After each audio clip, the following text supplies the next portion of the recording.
anthill music. A colony of large ants parade up and down a huge anthill built amid some scrubby bushes. I don't know really what we consider bushes scrubby. I like doing this. Watch out for the ice cream, but I want to step on them. Don't you tell me what to do, Cedric. Shut up, Cedric. I want to step on these ants. And look at that huge anthill. I must kill them all. Fine. Fine, if you're gonna be like, I'm just gonna leave. Whatever. Watch out for the bear, Graham. And this bear is just like very content with a large bear seems to be mightily interested in the honey inside the old tree. And let's see. A swarm of bees buzz around a hole in a rotted old tree. Okay, well let's just do look in our inventory if my A button wants to work. You throw this old fish at him, and for some reason, I just think it's funny. You can always just do it, no, whatever. For some reason, even though I know there's probably more honey, he goes for that tiny little fish, but whatever, I guess the fish is giving him less resistance. I am Queen Beatrix, kind sir. I wish to thank you so much for saving our hive from the claws of that horrible bear. In return, I offer you a luscious honeycomb from our hive. Please feel free to retrieve one. I promise my bees won't harm you. It may come in handy on your travels. And we just reach on in there, and let's go and get it. And we now have a honeycomb. My A button wants to work.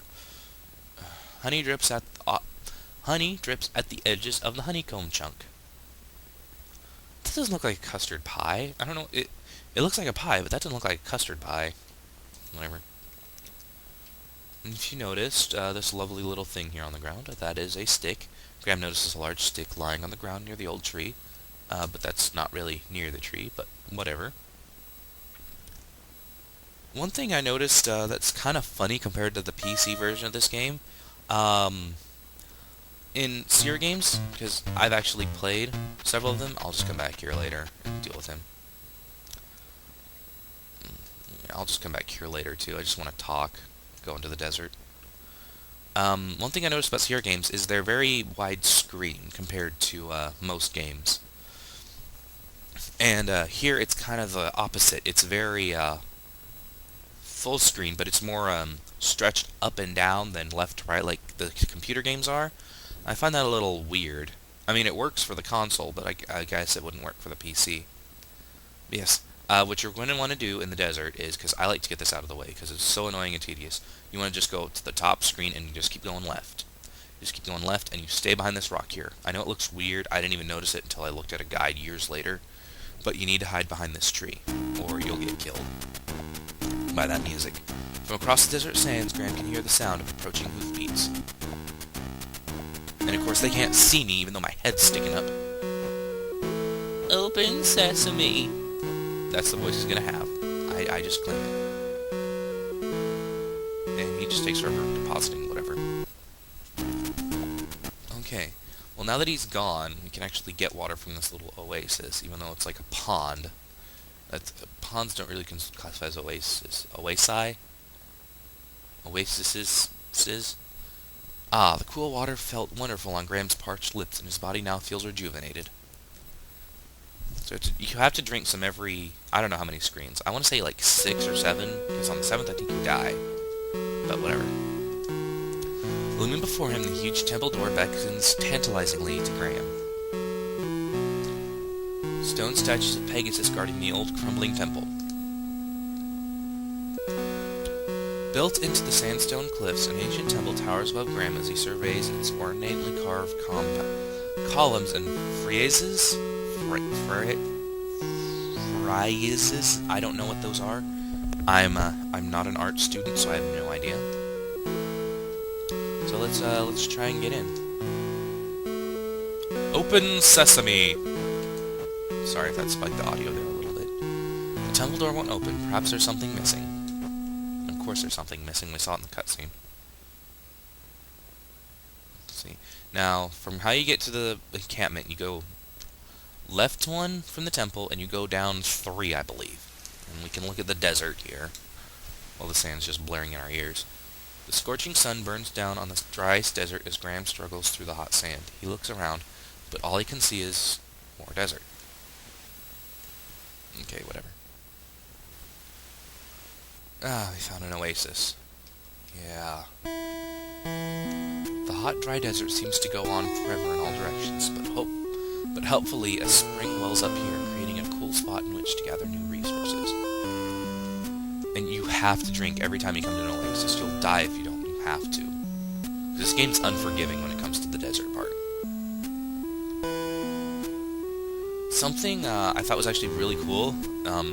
I was looking through for Crabbiness's videos, I don't know, a couple weeks ago, and a rock band did a remix of the Oasis theme to like a rock ballad. I thought it was really cool. But hi, and you want to go left, you keep going down a couple more. And here we are. I always find that guy weird. Like, he just kind of stumbles and passes out. With disgust, Graham looks at a bandit lying face down in the desert sand. The campfire, all but forgotten, has been reduced to a pile of glowing embers. And this is a large clay jar full of water stands by the campfire. Overhearing loud music and laughter from within the larger tent, Graham guesses that the bandits must be celebrating their latest plunder. I guess so, why not? But you want to stay away from that tent. If you go near the entrance of it, you'll die. Like, a bandit will come out and just, like, stab you. And you'll die. Yeah, I think this might be one of the most violent NES games ever made, just because it's die every 5 seconds. I'm not even going to look around here, because I think it's just like a bandit sleeping on a large tent. Be careful. So we just be careful. Grab the little staff here. Taking care to be very quiet, Graham reaches out and takes the staff into his possession. And you want to leave. Don't linger, he'll wake up and kill you. Let's look at the staff we just picked up. See, this appears to be a common shepherd's staff, but looks can be deceiving. Now, I kind of like how it's done in this version, compared to the PC version, because, it's like a very ornate type staff, which is very conspicuous. I like how it's just a very, simple shepherd's staff, which is awesome. I like simple things compared to very complicated, ornate stuff. And you just backtrack up to the temple, and then we're almost done with the desert. Just go up, and just keep going up, because I said so. Yeah, I said so, because I'm the Let's Player. You have to listen to me. Make sure you drink water from here. You can do it either now, or whenever you leave. Preferably now, though, because it will be less of a hassle whenever you're leaving. Okay, so let's go in here and knock with the shepherd's staff, which we saw in the cutscene. Open sesame! Oh no, the staff broke! We gotta get out of here fast. The exit door is about to close. Okay, because, like I said, since I'm not using passwords or anything, more or less, you just want to go for the two shiny things. You want to go for that lamp in the left and the coin in the far left. So you just grab them real quick and you leave, because the door will close on you pretty quickly. And I don't like that it does that real. It's just too fast. Phew, that was close. And you can't go back in once you leave. I hope to all hell that you grab that lamp and the gold coin. Well, let's just look at it real quick. Let's see. This is but a common brass bottle, and it's a shiny gold coin. So, get out of the inventory. Sorry, my A button doesn't want to work on my Nintendo controller. So yes, I'm actually using my actual Nintendo controller. That's it shaking. Oh, boy. I'm so glad I found this thing. I love my Nintendo. I just hope, though, that later on when I'm recording, the game doesn't just decide to freeze up on me. I know probably by saying that it's going to do it, but whatever. Let's see. Now what I do, I just go ahead and do the desert in one go. You want to make sure you go down the third screen. Don't go down any farther, because a scorpion will kill you. And you want to just go left, because I said so. Back to the scorching heat of the desert.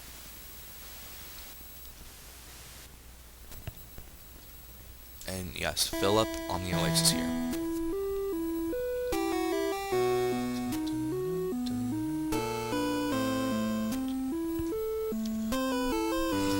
Nothing. I hate this desert. It's simple when you know what to do, But it's infuriating. Like, when I was a kid, until I got a map, I died every 5 seconds. I'm not kidding, because I just kept wandering around, because it's like, I don't know where to go. Uh-oh. A picked, clean, and sun-bleached skeleton of a man lies in the sand of the hot, dry desert. What happened? Who can say? But it makes Graham uneasy, nevertheless. And let's see what this thing is. An old shoe lies forgotten near the poor man's skeleton. How do you know he's a poor man? But I understand what it is by the poor man, like, who died. That's what it is, the poor man. Just refilling this oasis. Although I think you would be okay. I don't risk it. I'm a very play it safe gamer because I died just so many times playing these games as a kid. It's ridiculous. Just fill up and you go. You leave. And I think I'm going to go ahead and just call it a video once I get back to the grassy area. Yep. You made it. I was really worried about you. You were right, Cedric. That desert is a place to avoid. But I made it. I'm fine. And we're done. Well, I hope you guys like this first episode of King's Quest V. Yeah, I'll see you guys next video.